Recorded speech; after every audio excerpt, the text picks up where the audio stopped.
그럼 지금 요번 수업에서는 그 2강 2부의 수업으로 일과 한대라는 제목으로 제가 설명을 드리도록 하겠습니다. 앞서서 그 1강과 1강 1, 2부와 2강 1부에서 초기 그리스도인들의 삶과 출현과 그다음에 일상을 봤습니다. 그러면 오늘은 그들은 과연 어떠한 직업을 갖고 살았으며 그러한 직업들이 모든 그 당시 사회에서 허용되는 그러한 직업들이었던가 그 직업을 통해서 이 일을 통해서 그들 사이에 어떠한 그 관계를 유지했었고 또 어떤 사회적인 사회적인 지원 사회적으로 어떠한 지원들이 오고 갔으며 그들이 이 일을 수행하는 데 있어서의 어떠한 그 공동체의 나눔을 가졌던가 하는 그러한 얘기를 좀 해보도록 하겠습니다. 그래서 제가 앞서서 말씀드린 그 수업 내용 중에서 혹시 질문이 있었다거나 아니면 조금 더 우리가 대화를 나눠야 될 경우가 있었을 것 같은데 이제 이것이 비대면이라 그런 점이 잘 이루어지지 않아서 좀 유감스러운데 이 부분을 신학원 측과 얘기를 해서 어떻게 우리가 이 부분을 좀 나눌 수 있는가를 다시 말씀을 드리도록 하겠습니다. 그러면은 수업으로 들어가서 화면을 공유해 보겠습니다. 지금 이번 2강 2부의 수업이 일과 한대라고 되어 있습니다. 환대. 그러니까 어떠한 그들의 호스피탈리다. 그러니까 손님으로 맞아들이면서 그들이 어떻게 어떤 의미로 그들을 받아들였는가 하는 그러한 의미입니다. 초기 그리스도인들의 직업 선택이 굉장히 자유스러웠을까? 아니면 모든 직업이 허용된 것은 아니었습니다. 그런 허용되지 않았던 직업들은 결국 우상 숭배와 관련된 직업들이었고, 그 교부 텔돌리아의 언급을 보면은 우상 관련 직업을 제외하고는 다양한 직업이 허용되었다. 금지된 직업으로서는 그 이방인들 사제, 우상 제조자들, 또 비도덕적 활동가 이렇게 되어 있습니다. 그런데 금지된 직업을 가지고 일했던 사람들이 나중에 이제 그리스도교로 개종을 한다는 것이 참 흥미스러운데 그 개종의 과정 역시 그렇게 순탄하지는 않지만 개종으로 인해서 어떠한 그들이 때로는 그 형벌을 받았어야 했었고 그 로마 사회 시민들로부터 이제 어, 추방을 당한다거나 어떤 그런 일들도 있었습니다. 그래서 중요한 그 에피소드 하나를 제가 말씀을 드리면 에페소에서 즉 바오로 사도가 설교를 할 때 아르테미네 신전에서 재물 업자들로부터 이제 반발을 당했고 상업 활동을 방해했기 때문에 이러한 일들이 있었죠. 그래서 그 중에 일부 여성 사제들도 이제 개종을 하게 되는데 그 여성 사제 조각상들이 그들이 개종을 하기 전에 그들에 대한 그 당시 그 이방인들의 여성 사제들이라는 것은 그 로마 시민으로부터 굉장히 그 주목이 대상이 됐었고 어떠한 그들의 어떤 그 약간의 그 우상에 그러니까는 그들이 그 약간 그 중요했던 그러한 직업들의 여성들이었는데 그런 사람들이 그리스도교로 개종을 하면서 그 로마 형법에 의해서 이제 그들이 처형을 당하고 그들이 새겨져 있는 그들의 어떤 여러 가지 조각이나 조각상이나 아니면은 새겨져 있는 여러 그들의 이름이나 이런 것들이 이제 파괴가 되는 그러한 기록을 말살시켜버리는 그러한 형법들이 있었습니다. 그것이 바로 형법 로마에 이제 그러한 법들이 있었는데 이거는 담나시오 메모리아에 그러니까 기록을 말살시킴으로 하여서 사람들로부터 기억으로부터 사라지게 하는 그러한 형벌인데, 꼭 그 여성 사제들만 있었던 것은 아니고, 황제들의 이름도 있었고, 황제들도 역시 이제 어떤 로마 시민으로부터 그들의 사회에서부터 어떤 좋지 않은 그러한 것들로 추방을 당하거나 그랬을 때는 이러한 형벌이 있었다고 합니다. 그래서 이 형벌이 담나시오 메모리아라고 하는데 고대 로마에서는 비교적 흔한 형벌이고 사회 공적 인물들, 황제도 포함이 됩니다. 그러니까 일종의 황제 탄핵형이라고 볼 수가 있죠. 그 불신이나 불명예스러운 그런 경우를 당했을 때 그 명예나 이름 흔적들을 이제 지음으로써 기억을 말살시키는 그런 말살시키고 추방해버리는 그러한 형벌이었습니다. 우리가 여기서 이제 알고 있는 에피소드, 여성 사제 클라우디오나 이교도 사제 직업의 일원으로서 폰티펙스 등이 이런 인물들이 있는데 그들이 나중에 중요한 거는 그리스교로 개종을 했다는 것입니다. 그래서 우리가 이 사람들에 대한 그 어떠한 그 뭐라 그럴까, 그 어려움, 사회로부터 그 개종을 함으로써 당한 어려움들을 우리가 볼 수가 있는 거죠. 철학자들 역시 이제 철학자라는 그런 직업은 다른 사람들보다도 더 많은 인정을 받았죠. 그래서 유명한 그 치체로네, 키케로나 그다음에 그 유스티나스 같은 그런 저술가나 철학자들 역시 그 굉장히 그 사람들한테 그 존경을 받았던 인물이지만 이들 역시 옛날의 관습들이 이제 흐트러져 가는 것을 한탄하면서 종교가 올바른 도덕적, 윤리적 행동 규범을 지시했던 옛날의 시대를 그리워하고 한탄해야 했습니다. 그래서 그것을 보면은 1세기에 우리는 로마 초기에 그리스도인들이 얼마나 큰 도덕적 무질서와 혼란을 겪었는지 짐작할 수가 있습니다. 그래서 사회적으로도 혼란을 했고 또 다종교였었기 때문에 우리가 충분히 그런 어떤 문화적인 그런 갈등에서 오는 것들을 우리가 짐작을 할 수가 있습니다. 철학자들 얘기를 다시 해보면 철학자들은 그들에게 비교적 단순한 삶과 진리를 사랑하는 삶의 모델로 여겨졌습니다. 마치 스승처럼 이제 그렇게 여겨졌는데, 그들의 철학자들의 그들의 그 학교, 말하면은 철학을 공부하고 철학을 가리키고 하는 그런 학교는 일정한 과정을 가지고 있었습니다.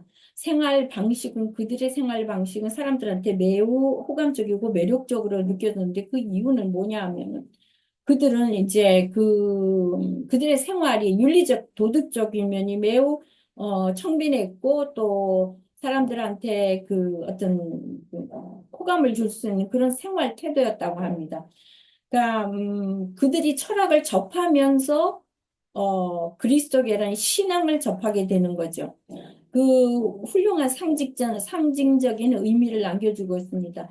그 철학 학교에서 나중에 다른 이들을 또 설득하고, 또 그 학교에서 그들은 철학자들은 그들의 철학을 공부하면서 신앙을 접하게 되고 다른 이들을 설득하고 이해시킬 모든 그러한 테마를 습득하였다고 합니다. 그러나 이것은 하나의 예에 지나지 않고 그리스도교 신자에게 철학자는 그의 도덕적 품위와 더불어 진리를 사랑하는 모범적인 모습으로 여겨졌습니다.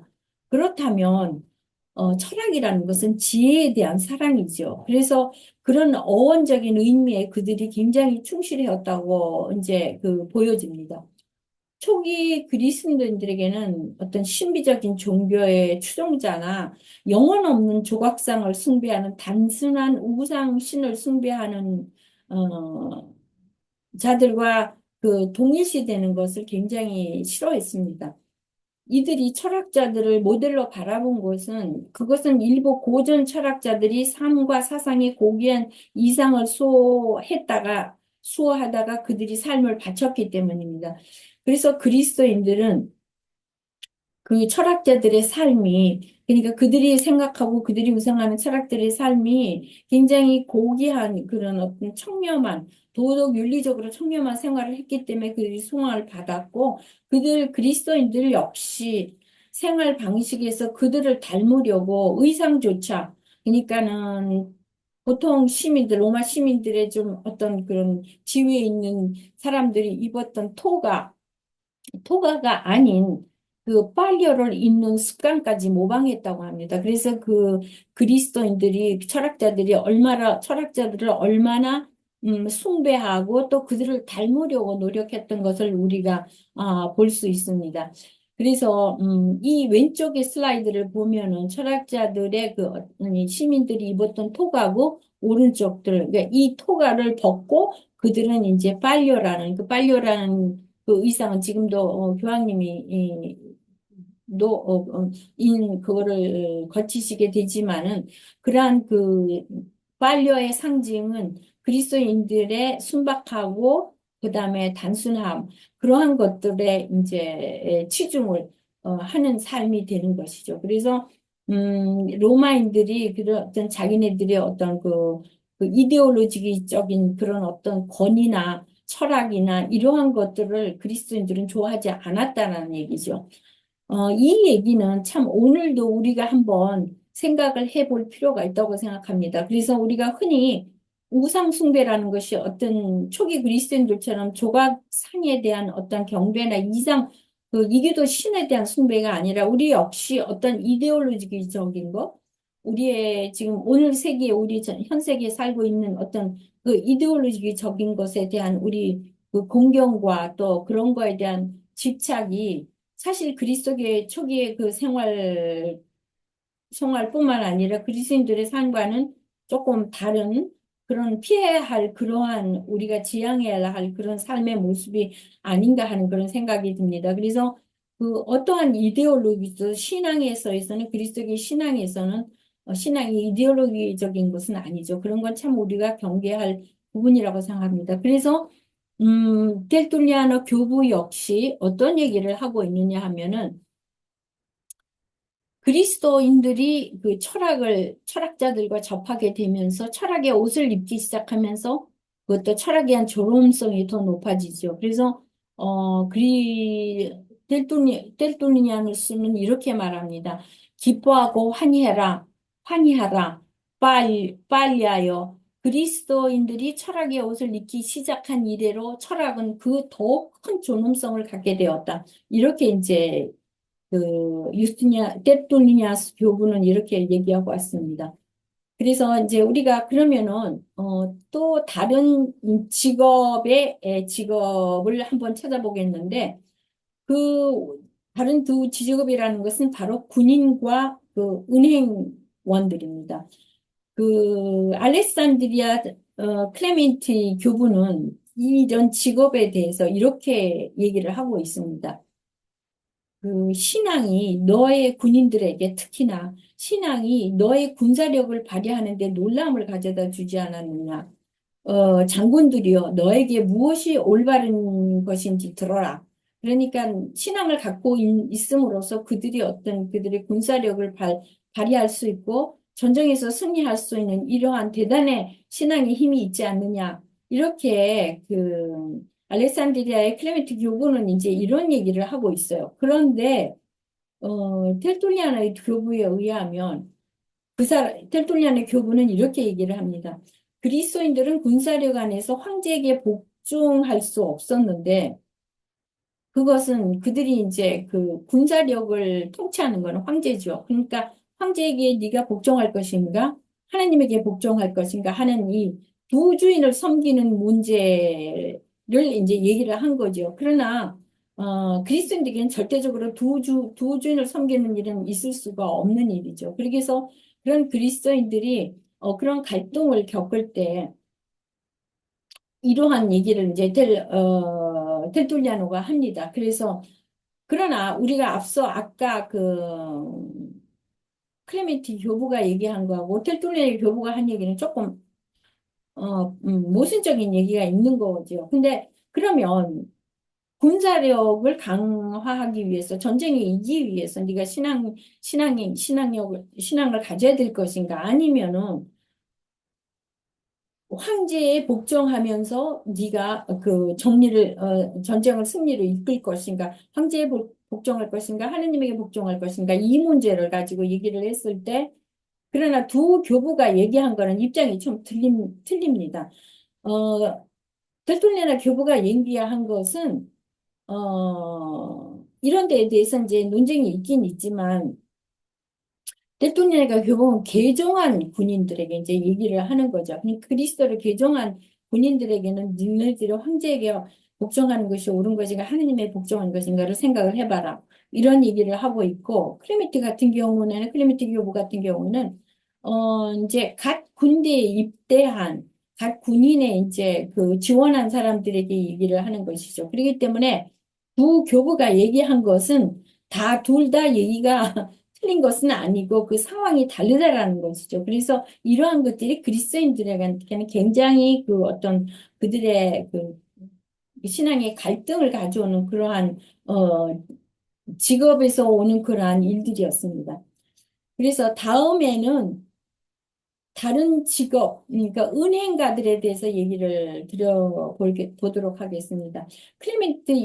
클레멘스 1서에서는 은행가들에게 빚지지 말라고 언급되어 있는 것으로 보아서 그리스도인들만이 이 직업을 수행할 수 있었던 것은 아닌 것으로 봅니다. 그러니까 모든 사람들이 그 어떤 금전과 은행 그 문제에 있어서 그런 것들이 이제 얘기를 하니까 그 클레멘스 일서에서는 은행가들에게 빚지지 말라 이런 얘기를 하고 있습니다. 실제로 일부 사람들은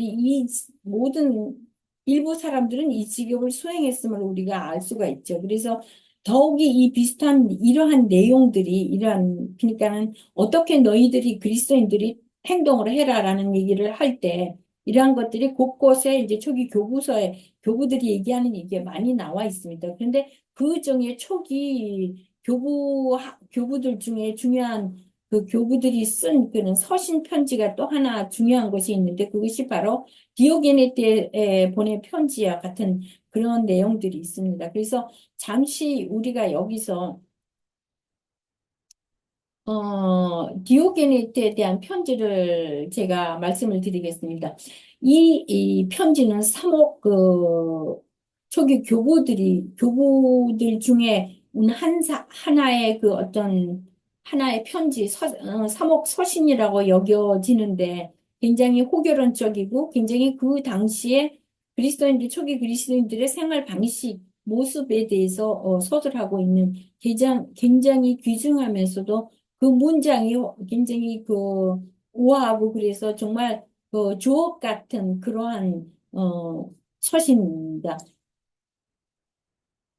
이 디오게네트의 편지는 그리스도교 초기 교부 문헌 중에서 서신 형태로 그 호교론을 다루고 있습니다. 그래서 그리스도교를 반박하는 사람들에 대해서 거기에 이제 반박하는 데에서 호교론적인 것을 얘기를 하고 있는 그러한 서신인데 그 디오게네트라는 이름을 가진 사람은 사실 이방인이고 또 정확하게 어떤 사람인지 알 수가 없습니다. 그러니까 학자들이 추측건대 사도들의 제자일 가능성이 높다 이렇게 얘기를 합니다.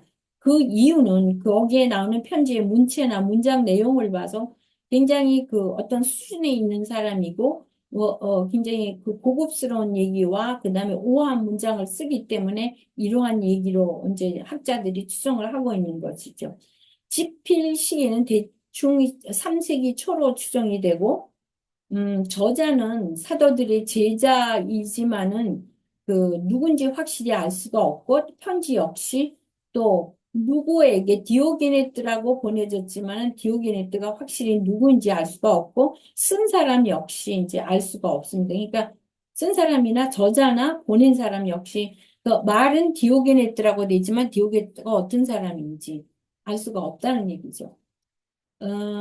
이 서신이 발견된 초체 양피지는 13, 14세기 콘스탄티노플에서 발견이 됐습니다. 그러니까 발견이 됐고 수도원에서 보관이 되다가 1870년 스트라스부르크 대학 도서관에서 이제 보관 중이다가 그 당시 그 프랑스와 프로이센의 전쟁 때 화재로 이것이 불타게 됩니다. 그래서 그 원본은 그때 화재로 인해서 없어졌고, 사본으로 이제 연구 진행이 오늘까지 내려오고 있습니다. 이, 이 편지 서신은 또 제2차 바티칸 공의회 문서에도 언급이 되고 있을 만큼 이 서신이 굉장히 중요합니다.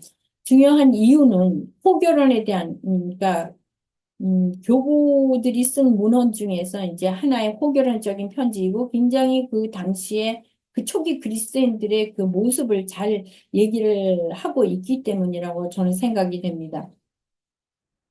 그래서 이러한 편지들을 우리가 읽음으로써 사실 읽어보면 사실 그 오늘날의 우리의 세계와도 비교를 할 수 있을 만큼 오늘도 굉장히 그 문화의 세속화와 그다음에 우상적인 이방인적인 그러한 그 요소들이 문화적에 많이 살고 있기 때문에 사실 이러한 문화 속에서 살고 있는 오늘날 우리 그리스도의 신앙이라는 것이 어디서부터 그 핵심을 잃었고 어디서부터 찾아야 되는지를 우리가 이런 기회를 통해서 다시 생각해 볼 수 있는 것 같습니다.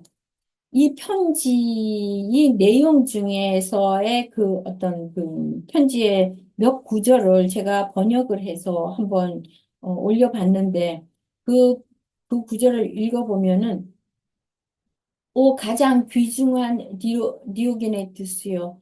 나는 당신이 그리스도교인들의 종교에 대해 어, 매우 알고 싶어 한다는 것을 보고 있습니다. 그러니까 디오게네트가 이방인이었는데 학자들에 의하면은 황제 마르코 아우렐리우스의 어떠한 후견인이 아니었을까 이런 생각을 가지고 이런 것으로 보고 있다고 합니다. 그래서 그런 그 이방인이 그리스도교인들의 종교에 대해서 매우 알고 싶어 하고 어떠한 모습을 갖추고 있는가를 호기심 있게 관찰하고 있다라는 것입니다. 그래서 나는 당신이 그리스도교인들의 종교에 대해서 매우 알고 싶어 한다는 것을 보고 있습니다. 당신은 그들이 어떤 신을 믿고 숭배함으로써 왜 세상에 집착하지 않고 죽음을 두려워하지 않는지 또한 헬라인들이 믿는 신들을 실성치 않게 여기고 유대인의 미신도 쫓지 않는 이유들을 알려고 노력하는 것 같습니다. 그들 사이에 존재하는 사랑의 본질이 무엇인지, 왜 이런 독특한 생활 방식을 가진 그리스도인들이 이전이 아닌 지금 이 세상에 나타되었는가를 알고자 하는 듯 보입니다. 이렇게 지금 그 디오게네트에서 이제 이런 그 저자가 얘기를 하고 있는 거죠. 그 당신은 왜 그렇게 그리스도인들을 알고 싶어 하는가요? 그런데 하나의 그 어떤 그 반발적인 그 질문을 요구를 하고 있죠. 굉장히 아이러니한 한 질문을 그 유도를 하고 있습니다. 그러면 당신이 그렇게 알고 싶어 하는 그리스도인들이 왜 이전이 아닌 지금 세상에 나타나는지 그것도 저도 궁금합니다. 이런 얘기를 해봐요. 참 아이러니하면서 굉장히 그 핵심을 찌르는 그러한 질문이라고 생각이 됩니다. 이 편지에 이제 이런 것들이 한 12장까지 계속 좀 짧지가 않고 꽤 그래도 제법 깁니다. 근데 이 편지가 초기 그리스도 신앙과 죽음에 대한 태도 그리고 그 어떠한 그 세상에 대한 어떤 것을 세상을 어떻게 보는지에 대한 설명을 포함하고 있고 그 그리스도교의 독특성과 삶의 윤리적 기준을 강조하고 있는 그러한 편지로 보입니다. 그래서 그 디오게네트 편지에 그려진 그리스도인들의 모습이라는 것은 그리스도인들은 다른 사람들과 지역 말투나 의상으로 구별되지 않습니다. 사실 그들은 특별한 도시에 거주하지 않으며 이상한 언어를 사용하지도 않고 특별한 생활 방식을 채택하지 않습니다. 그들은 이교인들, 그리스인 지역에 와서 거주하며 그곳의 스타일로 옷을 입고 식사하며 생활의 나머지 부분을 따르면서도 생활 방식을 훌륭하게 살아냅니다. 그러면서 모두가 우리가 알고 있는 것처럼 그것은 믿을 수 없을 만큼 것입니다라고 서술하고 그렇게 지금 디오게네트 편지에서는 그렇게 서술이 되어 있습니다. 그래서 이 그 디오게네트 편지는 현재 한국말로도 번역이 되어 있는 걸로 알고 있습니다. 분도 출판사에서 나온 것으로 저도 알고 있는데 한번 꼭 모두가 한번 읽어볼 만한 그러한 그 초기 그리스도 교부 문헌 중에서 중요한 것이라고 생각이 됩니다.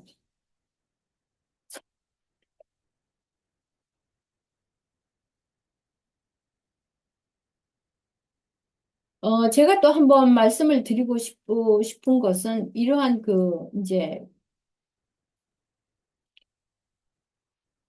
그러한 것들을 거쳐서 이제 개종에 관한 것입니다.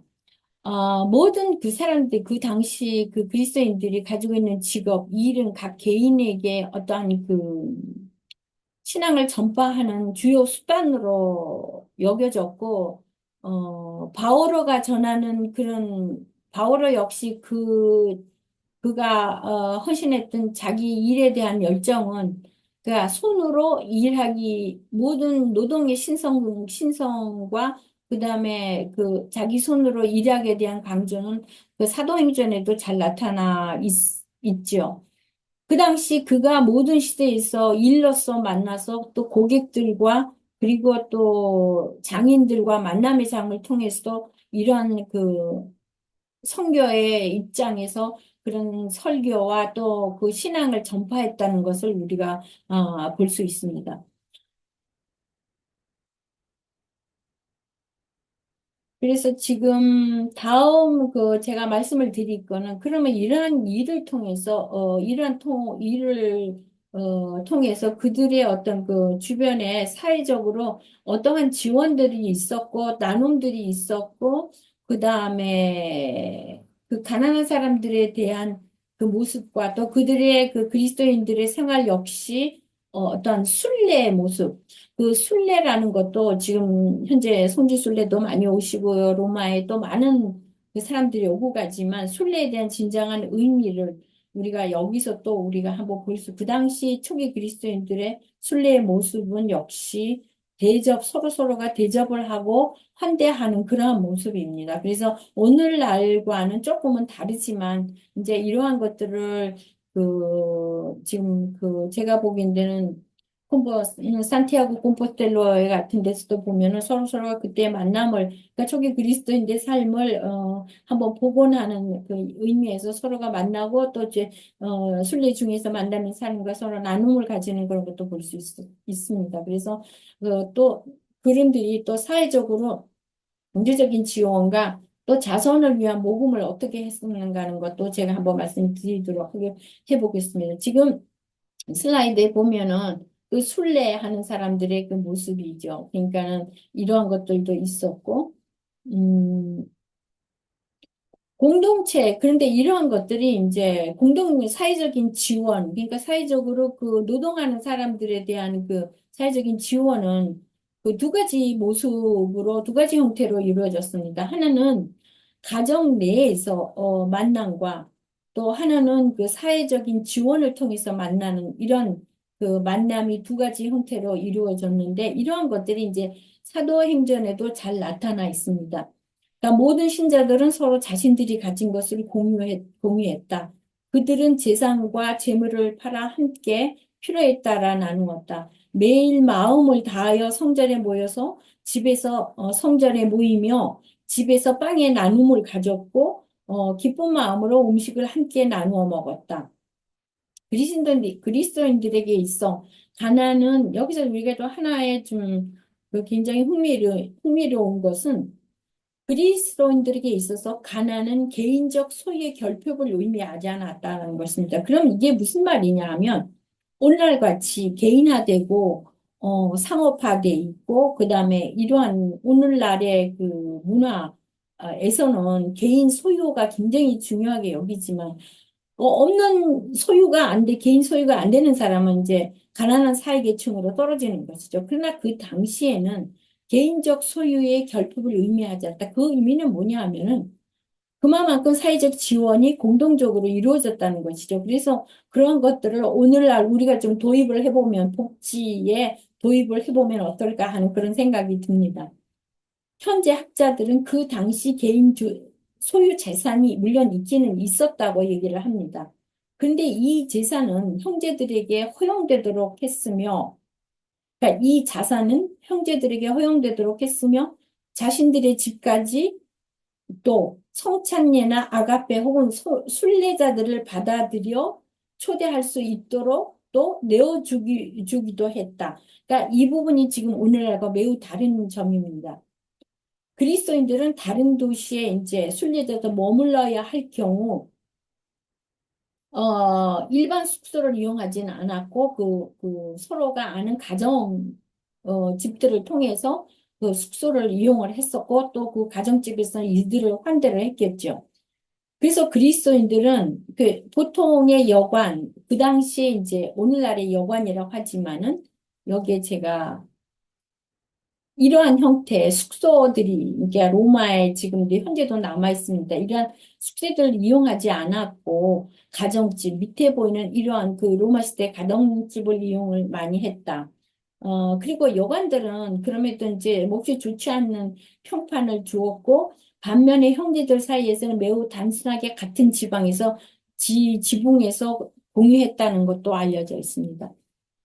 고대에 여기서 우리가 한 가지 중요한 문화는 그들 사이에서는 이제 고대 이방인 사이에서도 이러한 대접과 환대가 제공 문화가 있었다고 합니다. 그러니까 꼭 그리스도인들한테만 있었던 건 아니고 그래서 제가 아까 그리스도인들한테는 특별한 문화가 있었다. 근데 사실은 이방인들한테도 있긴 있었다고 그렇게 학자들이 얘기를 합니다. 그들에게는 어떠한 그 사고방식을 가지고 있었냐면 제공하는 사람들에게는 일종의 의무로 규정되고 받는 사람에게는 또 권리로 규정이 되어 있었다고 하는데 이방인들 사이에서 심지어 그들 사이에는 어떠한 그 환대증이라고 불리는 일종의 패스코드도 존재했는데 이는 두 부분으로 나누어져 있었고 안전을 위해서 손님과 주인이 이제 만날 때 그 서로 일치 여부를 확인했다고 합니다. 그래서 지금 이 슬라이드에서 보면은 그러한 그 어떤 그 동전이 반이 잘린 조각들이나 서로 나눠서 손님과 이제 주인이 서로 나누어 갖고 그들 신분을 이제 확인했고 서로 만날 때 순례를 하고 돌아온다거나 뭐 이랬을 때 다시 나누어 가질 수 있는 그러면서 신분을 서로 확인했던 그런 게 있고 그 당시에 신분을 확인할 수 있는 신분증이나 패스포드에 당하는 그 밑에 환대증이라는 것이 있었다고 합니다. 그래서 여기 읽어보면 테스라 호스피텀 이렇게 돼 있는데 뭐 환대증이라고 얘기를 할 수가 있죠. 이런 것들 또 동전 조각을 나눠 가졌던 주사위 모형의 이런 어떤 같은 주사위를 같이 나누어 가졌다는 그런 것들도 서로 주고받고 이렇게 했다고 합니다. 하나의 그 그런 그 문화죠. 그런데 그리스도인들 사이에서는 그러나 이런 것을 떠나서 그들 스스로 가지고 있는 규칙이 있었어요. 그러니까 신중함이가 기본적인 규칙에 적용되었고 또 이러한 것들이 초기 교리 교육이 쓰여지는 디다케에서 언급된 대로 다른 사람의 집에 너무 오랜 시간을 머물기를 원하는 사람들은 또 받아들이지 않았다고 합니다. 사랑이 이제 그들 사이에선 서로가 신뢰와 사랑이 지배했고, 이는 이방인들에 대한 강한 관심을 끌었다고 합니다. 그래서 이방인들이 그리스인들의 행동에 대해서 굉장히 그 어떤 관심과 놀라움을 가져다 줬다고 합니다. 그러면서 그들은 놀라워하면서, 보라, 그들이 어떻게 서로를 사랑하는가. 경제적 문제를 가진 사람들에게는 구제를 통해서 도움을 주었습니다. 모든 것이 공동으로 이루어졌습니다. 가난한 이들의 고통을 덜어주기 위해 집이나 토지를 또 팔기도 했는데 이는 자발적으로 이루어졌다고 합니다. 그래서 우리가 이 에피소드로 하나 사도행전에 나오는 이러한 그 공동체의 나눔과 가난한 이들에 대해서 자기의 재산과 토지를 팔아서 나누어 주는 이런 풍습은 사도행전에 잘 나와 있죠. 에피소드 중에 하나와 아나니아와 부인 사피라 아나니아 두 부부죠. 그들이 이제 그 비극적으로 삶을 마감한 그런 사례가 있습니다. 그래서 사도행전 5장에 보면은 사피라 아나니아가 자기의 토지와 재산을 팔아서 이제 그 사도들이 있는 공동체에다가 이제 자기네들이 이러한 토지를 팔았으니까 우리가 이것을 함께 나눌 수 있다. 이렇게 하면서 토지와 그 자산을 팔은 것을 이제 가져와서 베드로에게 얘기를 하니까 베드로는 내가 보기에는 모든 것이 다 명확하지 않고 뭔가 조금 너네들이 얘기하는 거에 일부분은 잘 보이지 않는 것 같다. 혹시 너네들이 이것을 토지나 자산을 판 것을 뒤로 빼돌리지는 않았냐 하는 이러한 식의 그 질문을 사도행전 5장에 보면은 그런 것이 나오죠. 한번 읽어보시기 바랍니다. 나오면은 거기서 이제 대답을 하는 것이 그러니까 베드로가 그런 얘기를 했쓰는 것은 베드로가 이제 아나니아 사피로가 어떻게 지금 공개되지 않은 그 재산의 일부가 어떻게든지 규명을 해라 그러니까는 하나님 앞에는 너는 혹시 뒤로 빼돌리진 않으나 일어난 그 억설적인 얘기를 하니까 아나니아 사피로가 너무 기가 막히죠. 그 사실 빼돌린 것이 아니라 가난한 이들에게 이제 자기네들이 어, 준 것이죠. 그러니까 이 얘기를 이런 에피소드 그래서 그 얘기를 들으면서 아나니아 사피로가 그 땅에서 이제 그 정신을 잃으면서 땅에 떨어지고 그 다음에 목숨을 잃었다라는 이런 얘기가 나오죠. 그러니까 그리스도 이러한 것들이 이제 우리가 하나의 그 가난 이들과의 나눔으로 볼 수 있는 거죠. 그러나 그리스인들의 사랑은 여기에 국한되지 않았습니다. 초기 그리스인들은 외부인들에게도 정직했다고 합니다. 원조를 위한 경제적인 관리도 상황과 정도에 따라 매우 엄격하게 관리했고, 공동체 관리를 위한 경제적 여유도 충분히 갖고 있었다고 합니다. 한 가지 예를 들어면은, 금전이 어느 공동체에서 어느 공동체로 보내지고 또 물질적인 거, 옷이나 뭐 이러한 것들이 다른 공동체에 보여줄 때는 몇 벌을 우리가 누구에게 보내줬고 이러한 것들도 굉장히 기록 문서로 이제 남겨뒀다고 합니다. 그래서 그리스인들에게 자선을 위한 그 모금의 풍습은 초기부터 있었다고 합니다. 그래서 모금은 일주일 동안 조금씩 이루어졌으며 이는 겸손하지만 궁핍하지 않는 사람들의 절약 정신을 볼 수 있는 것 같습니다. 그래서 오늘도 뭐 내가 나눈다는 것은 내가 먹고 남고 쓰고 하는 것을 나누는 것이 아니고 내가 절약을 한 부분 중에서 한 부분을 주는 것이기 때문에 사실은 그 나눔의 태도가 다른 것이죠. 그래서 내가 먹고 남고 쓰고 이런 것은 나눔이 되지 않죠. 그러니까는 예를 들어서 물질적인 것도 옷을 내가 너무 많이 갖고 있는데 새 옷을 샀기 때문에 헌 옷을 버려야 되는데 버릴 것이 없어서 우리가 기부하는 것이 아니고 내가 조금 절약해서 더 많은 것을 살 것을 일부를 내가 주는 거. 그러니까 나눔의 의미가 다른 것이죠. 그래서 제가 한 가지 이제 에피소드를 설명을 드리려고 하는데 마지막으로 우리는 또 그리스도인들이 그